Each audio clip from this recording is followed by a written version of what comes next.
Welcome back. ભરૂચમાં લોકસભા ચૂંટણીને લઈને કાર્યાલયની શરૂઆત થઈ. ભરૂચના સાંસદ મનસુખ વસાવાએ ભાજપની જીતનો આશાવાદ વ્યક્ત કર્યો. પાર્ટી જે પણ ઉમેદવારને ટિકિટ આપશે તેની જીતની જવાબદારી મારી હોવાની વાત મનસુખ વસાવાએ કરી. પાર્ટીએ મને 6 વખત ટિકિટ આપી છે. સરકારના કરેલા કામ અને સંગઠનની શક્તિથી ભાજપ જીતશે તેવો દાવો કર્યો. ભરૂચ બેઠક પર ભાજપનો જ ઉમેદવાર વિજયી થશે.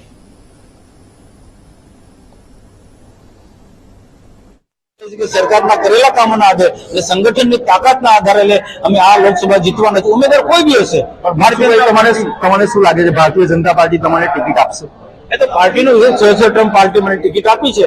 હવે પાર્ટી જે આદેશ આપે અને કહેશે કે આ ઉમેદવારને જીતાડો તો એને જીતાડવાની પણ મારી સંપૂર્ણ જવાબદારી છે. મમતાબેન પટેલ હશે કે પછી ચૈતરભાઈ વસાવા હશે એના અમને કોઈ ફરક નથી પડવાનો. અમે કરેલા કામોના આધારે અને સંગઠનના તાકાત પરથી અમે ભરૂચ લોકસભા જીતવાના છે. સામે ગમે તેટલા હોય ભૂતકાળમાં પણ આ જ પરિબળો હતા ને, કોંગ્રેસના હતા, આપ સ્વરૂપે બીટીપી હતી, છતાં પણ જીત્યા છે અમે.